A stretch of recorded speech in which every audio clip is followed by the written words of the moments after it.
सबसे पहली बात तो नितिन भाई की इतने जरूरी टॉपिक पे डिस्कशन करने के लिए मैं आपकी पूरी टीम को आपको साधुवाद देता हूँ, धन्यवाद सर। धन्यवाद देता हूँ कि बहुत जरूरी विषय है जो काफी लंबे समय से छूट रहा था, जिस पे बात होनी चाहिए थी लेकिन बात नहीं हो पा रही। अच्छी बात। मुसलमानों की जहां तक बात है, आजादी के बाद से लेकर और अब तक मुसलमान सेकुलरिज्म के नाम पर जो भी पार्टियां दक्षिणपंथी विचारधारा वाली पार्टी के मुखालिफ रही, उनके विरोध में रही, उनके साथ जाती रही, खुल के समर्थन करती रही, खुल के वोट देती रही, खुल के वोट मांगती रही उनके। लेकिन उनको मिला क्या? आप देखेंगे कि आजादी के बाद से लेकर और लंबे समय तक कांग्रेस पार्टी की सरकार रही देश के अंदर, केंद्र में और तमाम राज्यों के अंदर। लेकिन कांग्रेस पार्टी की सरकार के द्वारा ही बनाई गई सच्चर कमेटी की रिपोर्ट कहती है कि मुसलमानों की हालत दलितों से भी बदतर हो गई। इसका मतलब साफ पता चलता है कि मुसलमानों के मुद्दों पर काम नहीं किया गया, मुसलमानों की बेहतरी के लिए, मुसलमानों को आगे ले जाने के लिए, मुसलमानों की समृद्धि के लिए कोई विशेष काम इन सरकारों के द्वारा नहीं किया गया। इनका इस्तेमाल सिर्फ और सिर्फ जिस तरीके से खाने में तेज पत्ते का इस्तेमाल किया जाता है, बिरयानी में तेज पत्ते का इस्तेमाल किया जाता है, उसी तरीके से इस्तेमाल किया गया।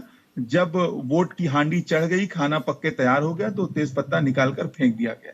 तो सिर्फ इनके वोट लेने का इस्तेमाल किया गया, इनके जज्बातों के साथ खेलने का काम किया गया, चाहे जिसकी सरकार रही हो। मैं किसी पार्टी के ऊपर इल्जाम नहीं लगा रहा हूं। तमाम पार्टियों ने राज्यों में सरकारें बनाई, केंद्र में जनता दल ने सरकार बनाई, भारतीय जनता पार्टी ने सरकार बनाई, कांग्रेस पार्टी ने सरकार बनाई, लेकिन सबका रवैया मुसलमानों के साथ एक जैसा रहा। किसी ने भी इनको मुख्य धारा में लाने की कोशिश नहीं की, इनको मेन स्ट्रीम में लाने की कोशिश नहीं की, और ये सबसे बड़ा दर्द आज जो है मुसलमानों का है। ठीक है।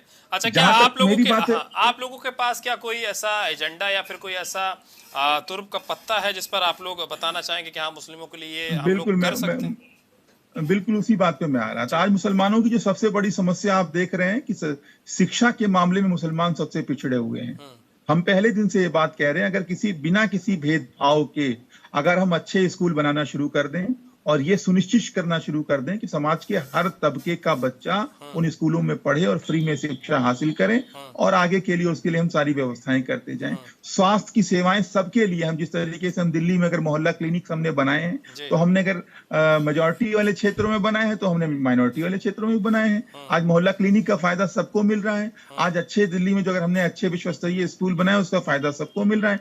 हर जगह वो बनाने का हम काम कर रहे हैं, कहीं कोई भेदभावपूर्ण रवैया नहीं अपनाया जा रहा है। हम मुसलमानों को मुख्य धारा में लाने का काम कर रहे हैं, अल्पसंख्यकों को मुख्य धारा में लाने का काम कर रहे हैं।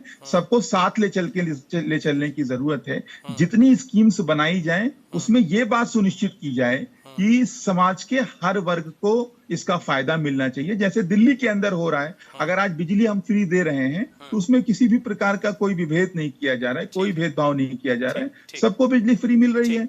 सबको, अगर महिलाओं को बस यात्रा फ्री मिल रही है तो मुसलमानों को भी मिल रही है, हिंदुओं को भी मिल रही है। स्वास्थ्य सेवाएं अच्छी हैं, शिक्षा की सेवा अच्छी है, तीर्थ यात्रा अगर दी जा रही है तो सबको दी जा रही है। यही काम होना चाहिए, बिना किसी भेदभाव के, बिना किसी तुष्टीकरण के लिए काम किया जाना चाहिए। उसमें मुसलमानों को भी मुख्य धारा में शामिल किया जाना चाहिए।